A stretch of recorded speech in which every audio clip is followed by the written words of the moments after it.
Nathalie Cluto, Marie-Claude Januzzi, bonjour. Vous voulez nous parler aujourd'hui de la formation et du fait que vous avez travaillé ensemble, le PLI et le CCAS, pour la formation des aides à domicile. Comment ça a débuté tout ça? Alors, comment ça a débuté? Déjà, c'est la deuxième session que nous faisons avec le CCS. C'est une action mise en place avec France Travail, puisque c'est une action de formation préalable au recrutement, donc une AFPR dans le jargon, où on jumelle des formations de terrain et des formations entreprises, des formations avec un organisme de formation qui s'appelle Corps Communication. L'objectif, c'est de trouver du personnel, de former du personnel en entreprise pour que, évidemment, les personnes soient formées, restent et pour qui on propose des contrats de travail après. Et cette fois, c'est nous, le CCAS, qui sommes Voilà. l'entreprise qui accueille les stagiaires au sein du service d'aide à domicile, accolés à des aides à domicile qui travaillent depuis longtemps au CCAS, qui sont les tutrices, et qui les managent, qui les encadrent, qui les aident, qui les accueillent, qui les rassurent, qui les forment sur le temps terrain. Voilà. Et il y avait besoin de ce partenariat, tout seul le CCAS ne pouvait pas faire ça. Le CCAS le faisait.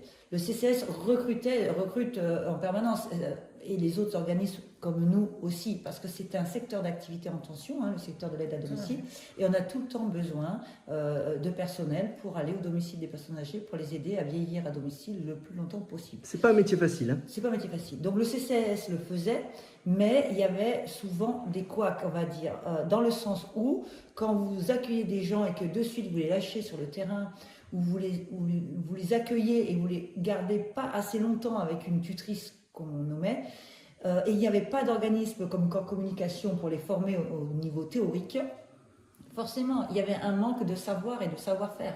Alors là, on a trouvé un bon compromis, puisqu'on se connaît avec Marie-Claude, on s'est rencontrés depuis un certain nombre d'années, et on travaille ensemble sur d'autres sujets d'ailleurs.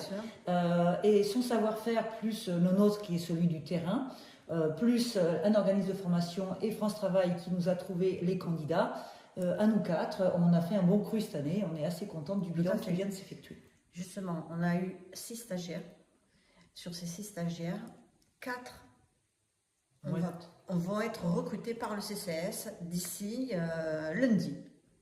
Donc, vont démarrer sur des contrats de 6 mois dans un premier temps, et sûrement renouvelables en fonction de l'affinité, en fonction des besoins, etc. On a vraiment trouvé le montage idéal, un montage financier évidemment, pris en charge par France Travail. Les stagiaires sont rémunérés pendant la période de formation. L'organisme de formation, évidemment, est rémunéré aussi pour les formations, l'entreprise également, et tout ça par France Travail. Donc, on a trouvé vraiment le montage, et nous, PLI, on est en soutien, en aide, en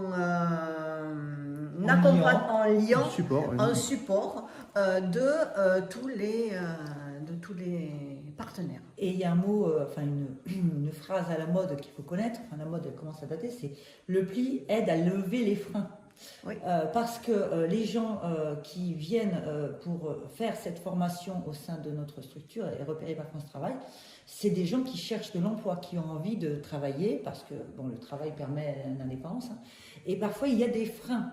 Et France Travail, en partenariat avec nous et le PLI, nous désigne les personnes, et le PLI aide à lever les freins. Ça peut être la garde d'enfants, ça peut être la mobilité, le logement. Voilà, pour que la personne devienne stable dans sa vie personnelle, afin de pouvoir dégager l'esprit et le temps pour devenir formée et avoir une formation qu'ensuite elle peut utiliser pour travailler tout simplement et être indépendante dans la vie. Et c'est vrai que nous, PLI, on a développé un réseau important dans l'aide à la personne. C'est un secteur qui recrute. C'est un vrai métier, on ne cesse de le dire. Il faut choisir les bonnes personnes aussi. Il faut choisir les bonnes personnes, mais justement, ce type d'action permet de valider des projets. On fait des choses avant aussi.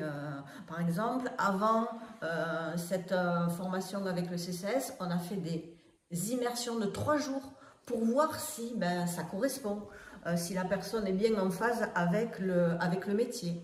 Donc, il y a plein de choses qui se mettent en place pour justement continuer à professionnaliser ce métier et à amener les gens vers ce métier, qui est un vrai métier. Sans l'aide à domicile, la personne ne pourrait pas rester à domicile. C'est exigeant aussi comme métier. C'est exigeant. Ah, c'est exigeant. Ça, c'est sûr. Mais c'est valorisant. Mais c'est valorisant. Elles nous l'ont dit tout à l'heure. Hein. Bien sûr, bien sûr. Voilà. C'est valorisant et pour les stagiaires et pour les tutrices, qui ont un rôle de transmission de métier. Elles transmettent leur métier et ça, c'est très valorisant. Elles nous ont dit que parfois, elles étaient en souffrance aussi parce que c'est difficile de trouver du personnel et ça les valorise de pouvoir transmettre leur métier à des personnes qui vont venir les remplacer, agrandir les équipes, etc. Nathalie, il y a un grand rôle de ta part aussi de direction, d'assistance de ces personnels sur place qui se sentent soutenus, épaulés, écoutés. Alors ça, j'y tiens, on en parlait tout à l'heure. Bon, d'abord, j'ai été responsable de ce service pendant plusieurs années. J'avais à cœur de ne pas laisser les aides à domicile seules sur le terrain quand elles rencontrent des difficultés. Et Dieu sait que les difficultés peuvent être diverses et variées à n'importe quelle heure d'ailleurs, parce qu'elles interviennent en dehors des heures du bureau. En plus. Parenthèse, dans beaucoup de villes, on supprime ces services. Alors, c'est pas qu'on supprime, c'est que les CCAS n'ont plus vocation à soutenir un service d'aide à domicile. Ces services vont maintenant au privé. Hein. Ce sont souvent des services déficitaires. C'est pour ça que les villes ne veulent plus encombrer leur CCAS d'un service d'aide à domicile. Mais au CCAS, nous sommes une anomalie parce que nous avons tenu à garder ce service qui est un très gros service. Hein, il y a plus de 115 aides à domicile. Pourquoi ? Parce que c'est un vrai service au public, parce qu'il est possible de ne pas générer des déficits tous les ans, il ne faut pas croire ça, parce qu'on est dégagé du volant, faire du bénéfice et faire des heures, les facturer très cher, parce qu'il y a un réel soutien auprès des aides à domicile, que la qualité de vie au travail, ce n'est pas un vain mot pour le CCAS de Béziers. Il faut bien le gérer tout ça. Il faut bien gérer, il faut être attentif, il faut réagir vite, il faut se mutualiser au sein du CCAS pour intervenir dès qu'une aide à domicile ou que le service a besoin d'un coup de main, d'une réflexion. Il faut être présent, comme dans toute structure de toute façon. Et moi, je suis assez fière, je suis même très fière de ce service qui existe depuis 1962 et qui... 62 ans. Non, de 1962. 62 ans. Ça fait 62 ans. Purée. Vous ne les faites pas.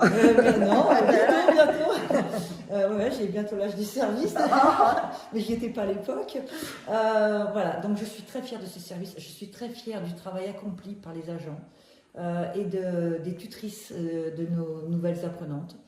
J'espère qu'il va perdurer parce que c'est un service reconnu par la population. L'humain avant tout, hein. L'argent bien sûr, mais l'humain avant tout. Tout à fait, Voilà. bien sûr, Voilà. bien sûr. Et je dirais aussi la preuve que le PLI aussi s'investit dans le service à la personne, dans l'aide à domicile. On organise pour la 5e édition les rencontres de l'emploi, aide à domicile au Palais des Congrès, en partenariat avec France Travail, avec la mission locale, avec la ville de Béziers, avec l'AGLO, le 18 juin, le mardi 18 juin.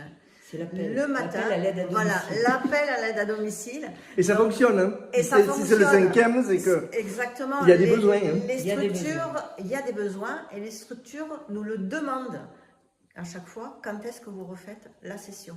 Donc il y a des besoins. Et il y a des recrutements qui se font par ce biais. Donc le 18 juin, pensez à l'appel effectivement, le Palais des Congrès, le matin de 9h à 12h30. Avec des CV évidemment. Et toutes les Et il y a structures plus de la de 20 ville il y aura seront plus de présentes. 20 structures. Ouais. Merci à toutes les deux. Merci. Eric.